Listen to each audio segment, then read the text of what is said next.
Allez, bonjour à toutes et à tous. Nous sommes à Chambéry. Nous sommes au-dessus de Chambéry d'ailleurs. On est à la ferme de Bressieux, dans un magnifique endroit. On a les montagnes derrière nous, puis Chambéry dans le creux. Mais surtout, nous sommes avec Mélanie Desplanches, qui est autrice et illustratrice, c'est comme ça qu'on dit, qui écrit des petits bouquins pour les enfants. Et surtout, elle en a écrit un, c'est Flambeau. Alors Flambeau, il y a peu de monde qui connaît. Voilà, Flambeau. Et Mélanie, qu'est-ce qu'il a fait ce Flambeau? Expliquez-nous un petit peu.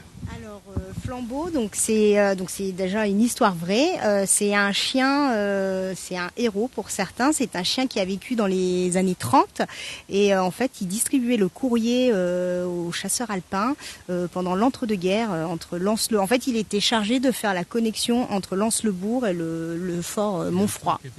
Voilà. À peu près la distance qu'il faisait, Flambeau. Alors c'était des kilomètres et des kilomètres et donc c'était par tous les temps.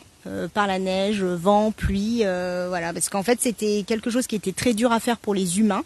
Et en fait donc c'est un chien qui était à la base un chien d'avalanche qui a fait ses preuves sur plein de missions et après donc il a été dressé du coup pour distribuer ce courrier et qui faisait par un temps record. Voilà. Alors c'est une histoire vraie en plus, puisqu'il y a même une statue de Flambeau qui se trouve à Valsony et donc on peut toujours la visiter, voir cette statue. Ce qui me fait sourire, c'est qu'on m'a dit, dans la neige, j'étais très courageux, ce chien, mais quand il faisait beau, il avait le courrier sur le dos, il courait, et puis Tintin voyait une mare et il allait se baigner un petit peu. Effectivement, il allait se baigner. Alors, je me laisse imaginer l'état du courrier juste après, mais effectivement, c'était un petit coquin, ouais. C'était un héros pour les soldats qui étaient en montagne, qui étaient isolés finalement dans ces forts. On est en Haute-Maurienne, hein. Alors on est en Haute-Maurienne et effectivement c'est un chien qui a apporté aussi du réconfort et de l'amitié aux soldats. Donc voilà, il était vraiment très apprécié de tous et notamment moi j'ai eu la chance il y a quelques années d'aller dans le village de Lens-le-Bourg à la rencontre des écoliers. Donc on a travaillé ensemble autour de l'album et le soir on a fait une séance de dédicace et j'ai eu des anciens qui sont venus à ma rencontre et voilà qui m'ont parlé de Flambeau qu'ils avaient vu quand ils étaient jeunes. Oui, qui l'ont vraiment connu et donc c'était vraiment un partage hyper émouvant, tous ces témoignages, voilà, c'était super. On sait pendant combien de temps il a fait, c'est un employé des postes, des PTT à l'époque, hein. On sait combien de temps il a fait ce travail, je vais pas dire ce métier, mais ce travail. Oui, alors après, en tout cas, officiellement, il a repris sa retraite en 1938. Et d'ailleurs, Il avait une retraite. Voilà, il a pris sa retraite bien méritée. D'ailleurs, après, c'est son fils, Soso, qui a été dressé pour aussi faire la distribution du courrier. Voilà. Mais Flambeau reste quand même l'emblème. Voilà. Parce que le fils de Flambeau, donc, a repris le flambeau. Voilà, c'est ça, oui. Et ce nom de Flambeau, c'est parce que justement il portait le courrier. Pourquoi on l'appelait Flambeau? Alors après, voilà, c'est un nom que les soldats leur ont donné. Alors après, vraiment, l'origine, je ne suis pas sûre, je ne sais pas. Mais voilà. Alors je regarde, on a beaucoup de messages. Je ne peux pas répondre à tout le monde. Alors, on pose des questions. Elle est à quel endroit à Valsony, donc, puisqu'aujourd'hui c'est plus Lens-le-Bourg, c'est un groupement de communes qui s'appelle Valsony. Elle est à quel endroit à Valsony? En fait, donc ce petit monument, il est vraiment au cœur du village de Lens-le-Bourg. Voilà, donc c'est une pierre et il y a une petite sculpture dessus et on peut lire même, alors je vais vous dire, on peut lire dessus « Passant, je suis autre chose qu'un monument, peut-être plus qu'un symbole, je suis un exemple ». C'est très bien vu. Voilà. Et alors vous avez écrit ce livre magnifique. Alors oui. C'est vous qui l'avez écrit, qui l'avez romancé. Oui. C'est vous qui l'avez dessiné. Voilà, c'est ça. En fait, donc c'est un livre qui est édité aux éditions Boule de Neige, qui est une maison d'édition locale. Donc leur spécialité, c'est vraiment les contes et légendes de Savoie. Et moi, j'avais déjà illustré une autre histoire qui s'appelle Bernard, une vie de saint. Et j'ai cherché une nouvelle histoire avec un chien. Et je suis tombée là-dessus. Et en fait, ça m'a vraiment touchée. J'ai trouvé l'histoire bouleversante et j'ai eu envie justement, de la mettre en avant. Et puis de mettre en valeur cet héros. Et puis de le faire voyager à nouveau, c'était le but.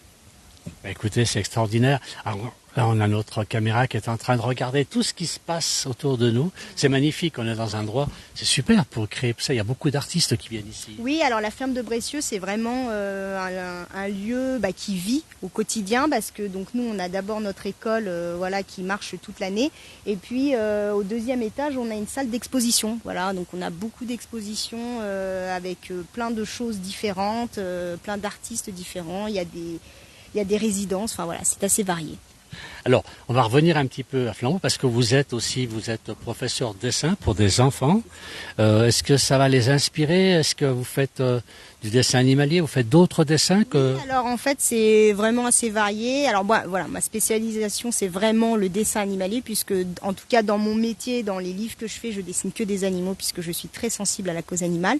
Mais c'est vrai que voilà, pour les enfants, on les ouvre à plein d'autres choses. Donc ça peut être du dessin de personnages, du manga, ça peut être après tout ce qui est très technique, donc de la peinture, du pastel, enfin voilà, c'est assez varié et il y en a pour tous les âges. Donc on les prend à partir de 8 ans, enfants, ados, adultes, voilà.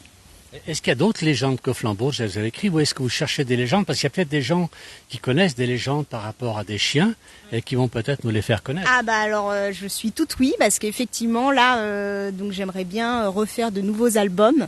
Donc voilà, je suis carrément à la recherche de légendes de Savoie avec des animaux, de préférence des chiens, mais voilà, on ne peut pas tout avoir. Alors on peut voir un petit peu à la caméra donc ce livre qu'on trouve partout, hein, je crois maintenant. On peut trouver partout dans les librairies du coin, Savoie, Haute-Savoie, même un peu plus loin. Et puis voilà, c'est un album qui marche très bien puisqu'il a déjà été réédité 2 fois. Et puis là, en décembre dernier, il a obtenu le prix patrimoine des Pays de Savoie par le village musée de la Combe de Savoie. Voilà. Et c'est un vrai coup de cœur. En tout cas, moi, j'ai que des bons retours sur ce livre, donc ça fait plaisir. Donc là, normalement, il est en réimpression pour la 3e fois. De 7 à 77 ans? Ah ouais, même plus, même plus, oui, parce que ça fait partie de la collection des petits flocons. Je ne sais pas si on peut les faire voir. Oui, bien on sûr. On va montrer un petit peu aux gens les dessins.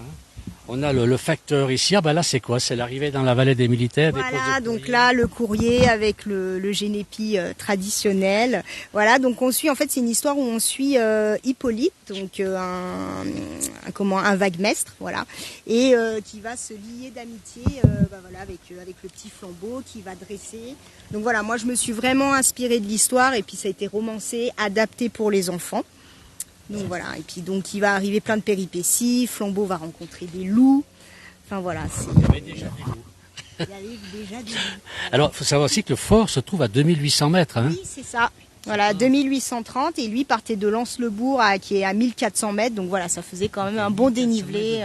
Voilà.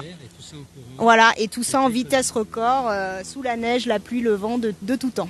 Voilà, il méritait vraiment un vrai héros. Ouais. Il méritait une petite baignade de temps en temps. Voilà, et puis d'ailleurs, il a été récompensé. En tout cas, il a reçu plein de prix, de médailles. Voilà. Ah oui, lors de cérémonies militaires. Enfin, vraiment, c'est vraiment un héros. Voilà. C'est extraordinaire ce chien. Alors merci, on va remercier quand même Mélanie. C'est très très beau ce que vous avez fait. C'est beau d'écrire sur des légendes d'animaux. Si des gens connaissent des légendes avec des animaux dans les Pays de Savoie ou ailleurs, hein, vous êtes prêts à écrire, romancer tout ça. Romancer et puis c'est pour chouette. Les enfants.